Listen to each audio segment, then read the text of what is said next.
Okay guys, I'm making this video to show you step by step exactly how I made 100,000 US dollars on Upwork within my first 12 months using the platform. Brand new account.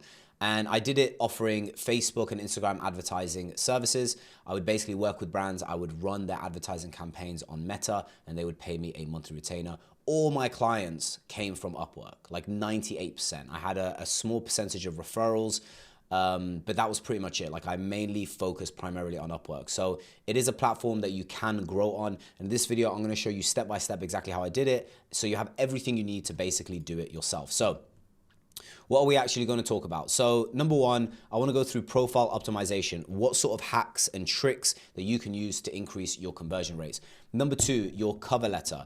What sort of cover letters are going to help perform well? If you don't know that I run an agency called Upmatch, I'll tell you a little bit about what it is, but I basically work with freelancers and agency owners and I help them grow on Upwork.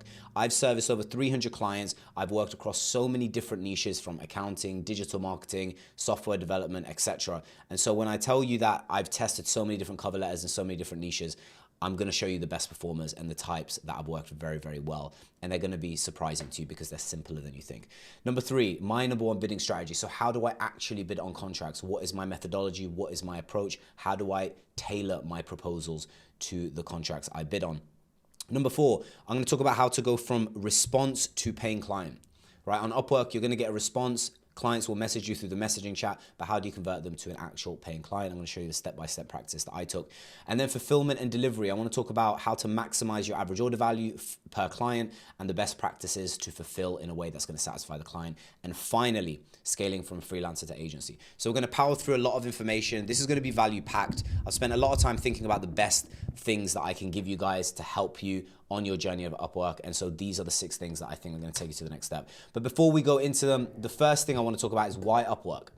So many people ask these following questions. These are the most common things I hear when people are skeptical about Upwork. Number one, isn't it too competitive? And the true answer is every method of client acquisition is competitive. You're going to have to deal with it. There is no way around it. Whether you're running Facebook ads, Instagram ads, whether you're going into Facebook groups and you're messaging clients directly, whether you're doing LinkedIn outreach, whether you're doing email marketing, cold calling, cold emails, whatever you're doing, it's going to be competitive. You're going to have to deal with it and you're going to have to learn how to compete. And the truth is, if you look at your competition carefully, especially on Upwork, you'll see that they're not that hard to outperform. You just need a specific approach to how to do it correctly and a strategy to beat them. The second thing I hear the most is, are leads flaky and cheap on Upwork? Everybody seems to think that Upwork is like Fiverr and you're only going to get $20, $30 projects. It is not. In fact, the leads on Upwork are a lot better than other platforms that I've used. And take it from me, I've run ads on Facebook, Instagram, I've done email marketing, I've done cold calling. Upwork had the best leads for me because they were actually warm. The people on the platform of Upwork are already looking for your service. They have posted a contract saying, I need a web developer, or I need a digital marketing specialist, or I need a software developer. They've already stated that they need your service. So they're warm leads. They're looking for you already. You just need to make it clear that you're the person that is the best fit. And the truth is, if you believe that they're cheap, let's say you've already spoken to a few people through Upwork and they've quoted you a small number, like $50 for a crazy complex project. The truth is, you probably haven't spoken to enough leads, or you're very bad at sales. Because when I was selling Meta ad services, the contracts I was bidding on, they only wanted to pay like $400, $500, $600 maybe at most. But when they get on a call with me, after conducting the call a certain way, and I'm going to show you how I did it, I'm able to quote them $1,000 or $2,000 a month on retainer. Even though that was above their budget, they decided they want to work with me because I was fairly good at sales. And you don't find those people in every call, right? You need to speak to enough leads to find those people. So you either haven't spoken to enough leads or you're very bad at sales. If you feel that leads are flaky and cheap, that's probably why. And remember, you can filter on the contracts you bid on. So you can only bid on contracts that the prospect has spent a lot of money on, the platform. I'll show you what I mean. Like if I hop up Upwork right here and we search for digital marketing or whatever it is, you can actually see how much somebody has spent on the platform. So this individual has spent a total of $4,700 through this platform, right? There are some people who've spent 800, 900K on the platform. So you can filter down and make sure that you're bidding on contracts where the leads are going to be better quality. And the third thing is, if you want to clarify if Upwork is worth it for you, if there's money in your niche, then you can just look at the public earnings of your competitors.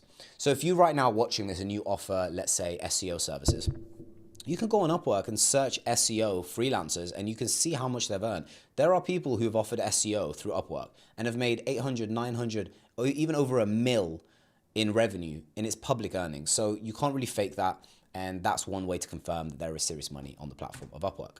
Right, so let's talk about profile optimization. Now, there are 4 essential sections on your profile that must be optimized, must be laid out correctly. And if you do these wrong, you're either not going to rank correctly, you're not going to get responses, everything's going to fail. So these 4 sections of your profile are key. The first is your profile description. This section right here, you need to write this out correctly. And essentially, this is just the best way for you to do this is look at your competitors. See the successful people in your niche, look at their profile description and think, how do I tailor mine to fit the same theme, but to tailor it to me, right? You want to make your profile description set up in a way that is going to compete with the best people in your space. And so just look at what they're doing. It's super easy. Across all the 300 clients plus I've worked with in the past 12 months, managing their Upwork profiles, we have had so many different clients and we've set up so many different profile descriptions for them. So we don't follow one school of thought. We adjust it and we look at the competitors of everybody in this niche. So in this case, Brian is a conversion rate optimization specialist expert. And so we looked at the competitors and see, okay, how do their profile descriptions look? What are they doing that's working for them? And then we think, how can we improve it? And that's how you end up with a better profile description. The next is your portfolio. If you have nothing here, your response rate is going to be rubbish. You need to add at least 3 things into your portfolio. And one thing Bryant didn't do that I recommend that you guys do for yourself is make prettier thumbnails. This isn't essential, but this works for me. You can see here at the bottom, these 3 thumbnails are what I used on my profile. I made these in Canva. In fact, I'm going to put down below the link to that Canva document so you guys can just copy the same theme. But I think really nice thumbnails just makes your profile more prettier, makes it look more credible, makes it look more established. So make sure that you make the thumbnails look really pretty. Next, you've got work history. Now, if you haven't got anything here, you need to put something, right? Employment history, work history. Have at least 2 things in there and make sure that they're relevant to your skill. If you don't actually have any past experience at all in relation, then you need to find something and spin it to say that you have some experience there. Like, you can't leave this empty. It's going to massively inhibit your performance. And so you need to add at least 2 things in your employment history. And the final thing is your skill section. Now, why is the skill section important and why should you use every single one of the 15 you're allowed to use? It's because this helps you rank. So if you offer meta ads management as a service or social media marketing, right? You'll put in here social media marketing, meta ads, Instagram ads, social media, paid traffic, paid advertising, any keywords that are relevant, because when people search for you or for your skills, your profile will come up. That's why skills is important. And so those are the 4 essentials. Make sure you nail these 4 things and your profile is going to be good. You don't need to overthink it. You don't need to be over worried. Just try your best to make these 4 as best as you possibly can. And the last tip I'll give you is turn on your availability badge. Turning this on goes a long way, right? It just shows that you're available now at all times. And the theory is that it increases your response rate, and it does. I assure you it does. I know this because I've tested with it and I've tested without it, not just on my profile, but on many of my clients' profiles. So it does make a difference. Number 2, cover letters. Okay, so here's an example of somebody who's very close to me, became a very good friend. His name was Savam. He offered email marketing, Klaviyo specifically, email marketing for businesses and e-commerce brands. That was his specialty. That was his skill set. And he wasn't even a freelancer. He was actually an agency. And he made this cover letter, which performed really, really well. And I thought it was very smart. So I'm going to share it with you guys here. He said, hey there, I recorded a quick Loom for you, and then he put in the URL of the Loom. I'm going to explain to you what he does in that Loom shortly. It's basically a short video introducing himself, but I'll tell you the strategy behind it. I work strictly on a pay-on-results basis. That is a great hook. I'll create, manage, and run your entire email marketing for free. You only pay me when orders come through, and I make you money. Do you have time this or next week to talk about what I can do for your brand? Please send me a message here on Upwork so we can coordinate a time to chat. In the meantime, see what my email marketing clients have to say about working with me below. And then he put the URL for testimonial videos. P.S. I've recently helped another e-commerce brand squeeze in an extra $52,000 in 30 days just from email marketing alone. This made up half of the entire monthly revenue. P.P.S. In order for us to start a conversation on how I can help with your emails, you must send a message here first. Looking forward to chat. This was a brilliant cover letter and it performed really well because everybody who saw it thought, pay on results basis, this is brilliant. They're already hooked. On top of that, when they watch the Loom video that Sivan made and see how he comes across, and he was very professional in the video, now they're even more sold. And if they watch the client testimonial videos and see that he actually did add $52,000 in revenue in 30 days for one of his clients, it's sold. Like, they are now super eager to have a conversation with you. This worked very well. And you might be asking, well, hold on, I can't offer a pay on results basis. Well, you don't have to offer it to everybody. You can apply with a cover letter like this, get on a call with them and say, look, I work on a pay on results basis, but that's on the basis that you allow me to that you have over 100,000 emails, or that you're allowing me to spend 50K a month on Facebook ads. Whatever it is, you have some stipulation as part of the pay on results basis. If they don't meet the stipulation, well, now you're on a call with them and you can negotiate and say, okay, well, what situation are you in? How many emails do we have? What ad spend or marketing budget do you have? Okay, well, I can do the project for this amount. And at that point, you're able to pitch them and close them for a value. But without giving them the hook of pay on results basis, you would have never got them on a call. So it's not even a switch and bait, because you can offer a pay on results basis, but you need to only offer it on people that match certain stipulations or criteria. So this worked very, very well for Sivan. The second one is a lot more generic and a lot more simple, and this worked very well. This was I believe this was for Daniel Salzner. So Daniel offered B2B cold email outreach. So he would work with specifically service-based brands, and he would do cold email outreach for them to get them more clients. And his cover letter was, hi, I see that you need, and then main skill from job post would be put in there. We used AI for this. I see that you need X for this type of project. I love this type of project. It's exactly what I do. I've delivered specific type of results or outcomes will be put in that section. So I've delivered, AI at this point will basically look at all of Daniel's past history, because we fed the engine all of his previous history, and it will pick the one that's most related to that project. So I've delivered $52,000 in revenue in XXX for my previous client with good results. Attaching examples of similar projects so you can see the quality and results. Let's discuss how I can help you launch smoothly. And then there you can put in some testimonials, similar results of what you've generated for other clients. I made this Loom just for you, by the way. And so he put the Loom towards the end. We tested that and it worked very, very well. But this is so simple and so generic, but there's aspects of it which are very tailored. And we use ChatGPT to fill out these gaps. And you need to be very careful with how you prompt ChatGPT, because if you do it wrong, then it will mess up the output. But for us, we've nailed this. And every single contract we bid on, it really sounds like he's read it, he's taken time to digest the job description, and he's filled out all the details. So let's jump into the 3 core tactics that I use to bid on contracts. And the first one is using Loom videos. This is the same concept of what I showed you in these cover letter examples. You can see here, hey, I recorded a quick Loom view, enter URL. I made a Loom view, enter a Loom for you, enter the URL. This is the same tactic that I use across all my clients. It's the same tactic I use since I started on Upwork. It works very, very well. And I'm going to show you exactly how to do it. So if you're not familiar with Loom, it's a software that you can record a video, a share screen style video just like this. And what I did, and this is what I recommend you do, is you record a 2-3 minute video, keep it very short and sweet, and start off the video saying, hey, I just came across your Upwork contract. I think I'm perfectly suited for what you're looking for. My name is Ali. I'm a Facebook ad specialist. I've been doing this for a little over 7 years now, and I've worked with multiple different brands just like yours, such as Crew Outdoors. Here's their ad account. Let me show you some of the results I brought them and how much revenue I made. And then I go through some clients and some results that I generated, and that's the video done. It's 2-3 minutes long. And you only need to record it once. And once it's done, you can duplicate this. And every time you apply to a new contract, so let's say right now I'm about to apply to a contract called Meta Ads for Ecom Brand. Let's just pretend that this is the name of the contract I'm about to bid on. Well, I'll duplicate this. And once I've duplicated it, I will then go in and change the title to call it, Meta Ads for E-commerce Brand, right? And then I will take the URL and put that in the cover letter. So now when they come and watch this video, it's gonna say that it was uploaded less than a minute ago. It's gonna have the same title, and it's going to give the impression that it was made specifically for them.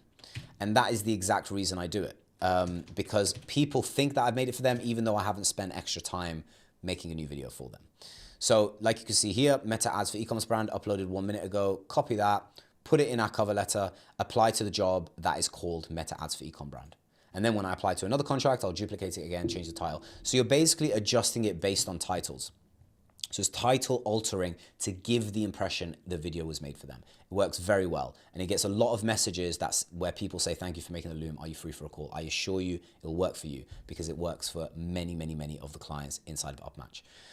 The second is personalizing the cover letter. So just like I showed you here, you can have sections that AI can fill, right? Main skill from job post, type of projects from job post. You can feed ChatGPT your cover letter. Then when you feed it a job description, it will take the information from the job description and fill out the remainder of your cover letter, so you don't need to manually do it. So now you have a personalized message, you have a personalized video, and the last thing is to be the first to bid. So there are softwares like Volna, at Upmatch, we have our own internal software that does this, but there are softwares that you can use like Volna, where you can be notified the moment a new job comes out in your niche. And so by doing that, and you can even have the alerts on Upwork itself, by doing that, you can be the first one there. So these are the three core components. If you're the first to bid, you're the first one there, and you have a personalized message and a personalized video, you're going to outcompete a lot of people, especially if you're doing 10, 20 proposals a day. It's an easy win. And I can tell you this across multiple different niches, from accounting, digital marketing, software, even data analysts. I've worked in the data analyst space on Upwork with a client, and it works across all of these different spaces. So definitely take advantage. Now, a few tactics for the loom. You want to look sharp, look your best, use good quality microphone. Bad audio, nobody's going to want to listen to. Have good lighting, be professional, make sure your face is well lit. Nobody wants to watch if you look like you're in a dark room and you've got like scruffy stuff behind you and tissue paper and clothes all around the floor. You want to look professional. So put in an effort to do that and push out some seriously high energy. It's weird, but it makes a difference. If you're joyful and cheerful, even if you're freakishly happy, like if you come across like a lunatic, it actually is better than if you come across mundane and very boring. So definitely take some time to do that. Record using your webcam and share your screen too. You don't want to just do a talking head video, and attempt to get it in one shot. You don't want a video that's multiple cuts. You want it to come across natural, authentic, just 2-3 minutes, just clean, like this video. I probably won't, maybe I'll cut 1 or 2 sections, but this is just gonna be a smooth me talking off the top of my head, authentic and legitimate. And that's the way you want it to come across. And be comfortable. It may take 20, 30, 40 takes, it doesn't matter. You only need 1 take, and then you're gonna reuse it for a very long time. I use the same loom for over a year, so you don't need to worry about redoing it constantly. And I've already talked about the structure to the loom, but just open up with, I just came across your job proposal and I feel I'm perfectly suited, and then jump into the video. That always works very, very well. Now let's jump into tactic number 4, which is turning responses into paying clients. Now, when a client messages you on Upwork, you have to respond fast. You are in a competitive space, and that prospect is going to message other freelancers. If you're gonna spend 24 hours at a time to respond, that prospect is going to go with somebody who it's put in the effort to respond quicker, right? So the moment you get a message, be logged into Upwork on your phone, your laptop, your PC, and respond. It doesn't matter where you are, as long as you're not sleeping, respond. And the whole purpose of responding quick is to schedule a call. So every time I used to get a message, I would get a message, let's say for Meta ads, where they would say, hey, Ali, thanks for replying. Have you got some other examples of projects you've worked like this? Can you send some screenshots? I would send some screenshots if I had relevant ones. And I would say, hey, here's a few attached. I would really appreciate it if you're free for a call tomorrow at 2 o'clock. I'm interested in this project. I want to know a little bit more though to see if I can actually support you. Something like this. But the whole objective is to get them on a call. If you can lock in a call, your chance of converting them into a paying client goes up exponentially. Don't just rely on closing them through the chat, because you're going to end up getting lowballed. It's going to be harder to convert. You're going to get ghosted, and that will happen. It will happen no matter what you do. Some clients will message you and then they'll start responding, and your job should be to chase up daily. Check in with them 2 days later. Hey, has there been any update on this project? Let me know if you've hired someone. No worries. If so, would appreciate an update. Anything like that. There is a lot of revenue in actually chasing up these leads. I can tell you this from not only running Advina, which is my Meta ads agency, but also running Upmatch. A lot of the revenue generated is in the chase, in the follow-up. So you'll have initial interactions with people, maybe through chat, they'll ghost, you regularly chase up with them, Maybe you book in a call and then they ghost you again, but then you regularly chase up and they do convert. So you have to put in the effort of chasing up these leads. Don't make the mistake of just scrapping it and leaving it. You're leaving revenue on the table. Now, the most important thing at this point is, after you've got them on a call, is how do you actually sell? How do you convince them to turn into a paying customer? Now, I'm going to put a link down below to a video that goes in depth on this. It's already on my YouTube channel. But the essential structure of a sales call should be: start off with small talk, break the ice. That's like 60 seconds. Hey, where are you calling from? Oh, great. I went there when I was 17. Love the city. Whatever. Small talk. Then you need to set the tone of the call. And the way I do this is I say, so if it's okay with you, usually the way I like to conduct these calls, I like to start off by learning a little bit about yourself, a little bit about your business, and then I'll tell you about my background and my experience, and we'll see if we're a good fit. Is that okay? They'll say yes, and then you just ask them questions. Cool. So, and that's how you go into the discovery. So can you tell me a little bit about your business? How much revenue you've made in the past 30 days? How long have you been running meta ads? What sort of performance have you been getting with the meta ads? Things like this. You're just trying to extract as much information as possible so that when you pitch, you can use the ammunition you gained from the discovery. For example, when you get to the pitch, you obviously tell them a bit about your credentials, but you can say, look, I'm very confident I can deliver here. Purely based on what you said, I can see that the problem you're having is X, and I know that I can fix this because I've done it for this previous brand and they were having the exact same issue. You know, that's tailoring your pitch to information you gain from the discovery. So you have to, the discovery is very important. You have to collect as much information as you can. And then finally is the close, right? Like that's where you try and collect the payment. If not on the call, then you chase. You chase respectfully, of course. You don't be an annoying person about it, but you chase them and eventually they convert. Okay, so here is an example of a response that a client of mine received. This is Graham. He's been with Upmatch for over 3 months now. And the response he got was, thank you for your interest in the AI systems UX UI designer position. As part of our evaluation, we'd like to review documentation that shows your design process for AI related products rather than first visual designs for general websites or apps. Please share any examples such as number 1, X, number 2, X, number 3, X. You can attach it directly here. Now you'll get a lot of responses like this, and I got a lot of responses like this in the meta ad space. And the best thing to do, if you have any examples, share it and say, look, here are some projects I worked on, X, Y, Z. If you don't have examples, just explain, I've worked on a project similar to this. This is what I did for them. So now you've answered the essence of what they've messaged you for. But then you have to follow up with, would love to get on a call with you tomorrow at 3 o'clock because I'd like to learn a little bit more about this project. I have a few questions. That way I can give you an accurate quote and I can also show you firsthand some of the things I've done for other clients. Like I say, your objective is get them on a call as soon as possible. So that's why I showed this example. No matter what they say to you, you always follow up with answer and then request the call. Request the call, request the call. It's the best way to do it. And the sales call, I'm not going to go through the details of this. I'm going to put the link down below to a video where I cover it. But essentially, I've gone through these details: small talk, set the tone, discovery, pitch, and then close. So you can watch my YouTube video that covers that in depth. And then you also need an onboarding process, right? You want to make sure that you're onboarding a client in a way that is smooth. Now, I'll be honest with you, a lot of clients, I took them off of Upwork. That is not something I recommend because you can get banned and you have to be careful with that. I only did it because I wanted to preserve a bit of commission because Upwork take hefty commissions in comparison to Stripe. But my onboarding process looked like this. I would collect their email and I would email them saying, hey, below is the onboarding process I like to ask clients to fill out. Number 1, I need you to do this. Number 2, I need you to fill out the survey. Number 3, I need the payment to be done here.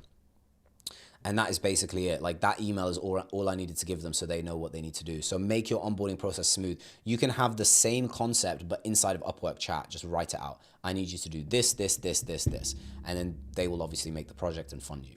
So make sure to turn the response into a paying client, you need to have a process to onboard them efficiently. Otherwise, it's going to be problematic.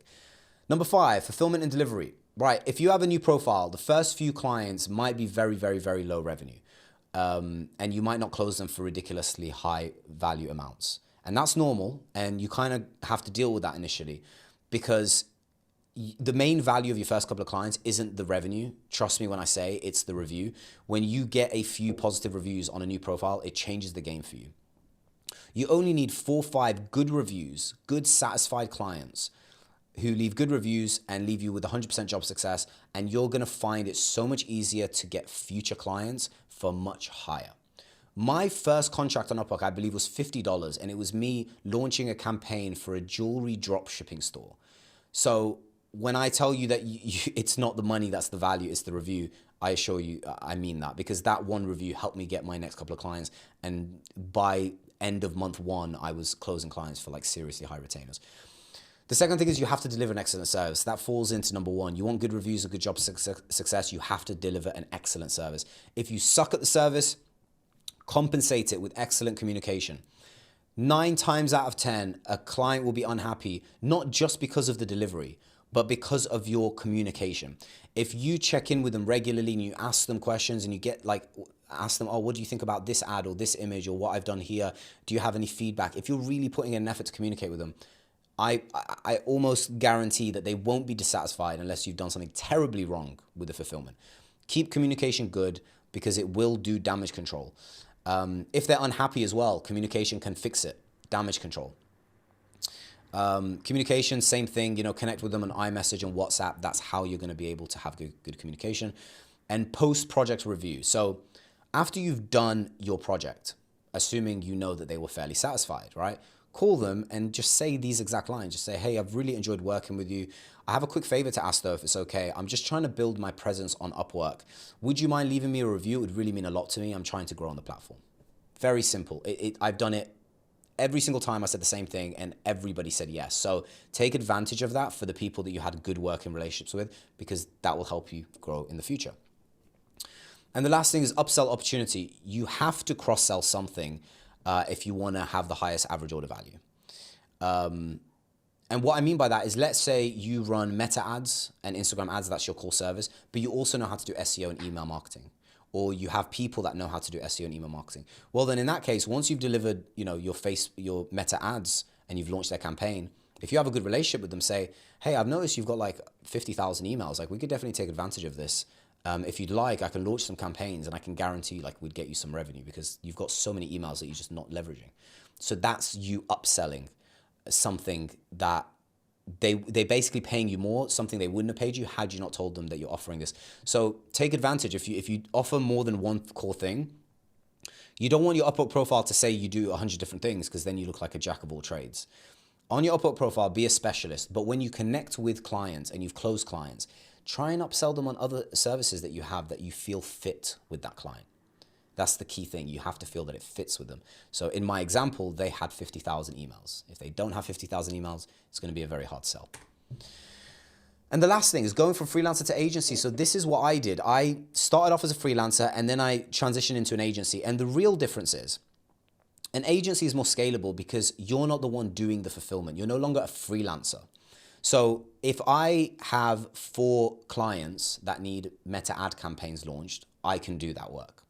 But if I get 400 in a month, I can't do that work. I don't have enough time. And so I need other people to do it for me. And that's where you try and find team members or media buyers, as they call them. Meaning, if you are offering SEO services, you might charge the client $1,000. But you might find someone in the Philippines that is willing to do a great job for $200. Well, now you've collected $1,000 from the client and you've paid $200 to your team member from the Philippines. He or she will deliver the work. You keep the difference, $800. And your job now is to keep the client happy. So full communication, project managing the entire thing, making sure the person in the Philippines is doing their job, making sure the client is happy, and you are the project manager now. You're not the person doing the fulfillment, you're managing the entire project. And that's really the difference between freelance and agency. And the reason why somebody would transition is because it's infinitely more scalable. And right now, like in Upmatch, we have over 16 members of staff. We have 13 bidders. We have members in the sales team. We have a bidding manager. Like, we've created an infrastructure. I couldn't do all the fulfillment for all of our clients. In the past year alone, we've worked with over 300 clients. It's not possible for me to have done all the work. And that's where agency comes in versus freelancer. Now, if you're completely new, I suggest starting off a freelancer and growing from there into an agency. I wouldn't start off building an agency, because the best agencies is when the owner understands how to deliver the service themselves, because then when you project manage your team members, you know what you're looking for, you know how to deliver good work. And a big part of it just comes down to creating systems. So even in my case, you know, when I onboard a new client, I have a process where I get them to fill out a survey that automatically triggers some information that notifies us in Slack. Then in Slack, I have a team member that will invite them, and then we give them all the information we need. Like, we have systems in place of exactly how to onboard, exactly how to deliver, exactly how to keep the client communication well and efficient. We schedule regular calls, weekly reporting. You know, we have all these systems that are put in place in Upmatch, and that's what you need to have a successful agency. And then margins, like you have to calculate. In the example I gave, it's $1,000 from the client and then $200 cost. That's a good margin, right? You're keeping 80%. You need a good margin, otherwise it's going to be very difficult to scale. And again, why transition from freelancer to agency? Scalability. That's only if you want to handle way more clients. But if you're happy as a freelancer, you're happy as a freelancer. You don't need to transition to an agency. It's a completely different sort of game. I enjoyed both. I really enjoyed my time freelancing and delivering the work myself, and I really enjoyed growing an agency and scaling that. And it's not for everyone, but yeah, this was the 6th point. And as a bonus tip, guys, I'm seeing this a lot on Upwork, and I've met people that have actually been scammed by this, so please be careful. There are scams on Upwork. If anyone asks you to open up a file and they claim it's related to the job, and you haven't actually spoken to them on a call, or you haven't closed them, or they haven't paid you anything, don't do it. Even if they send you an offer, if they haven't paid you anything, you know, it's all a trick. They're trying to get you to open a file that is going to have a virus and is going to hack your laptop in some regard. I was a victim of this when I started on Upwork. I've met so many people that have fallen for this. Some of them are very convincing. So as a bonus, please be very cautious. Now, down below, I'm going to put in some resources. Number 1 is a full A to Z course in our school community. It's completely free. The link is going to be down below for you guys to join. If you want us to manage your entire Upwork outreach, that's what we do at upmatch.io. You can visit the landing page. The video on that website will give you a lot more insight in exactly what we do. I will put a link down below for a lead list, so it will help you track the leads, which you should do. Like I said, the money is in the chasing, and so make sure you leverage this lead list. It's basically like name, where you met them, what platform are you communicating with them on, and some notes. Really important. That's an easy way for you to know who you have to chase up with. And finally, my sample Loom video, I'll put it down below if you want to see how I did my Loom video, this one right here that I attached to the cover letters. I will put it down below as well, so you guys can give it a watch. But I hope you found this video useful, guys. If you want any specific type of content from me, feel free to comment it down below. I make these videos honestly to help as many people as I can, and hopefully help your Upwork account grow, so that maybe down the line you might feel that it's a good fit to work with us at Upmatch. Yeah, I'll see you in the next one, guys.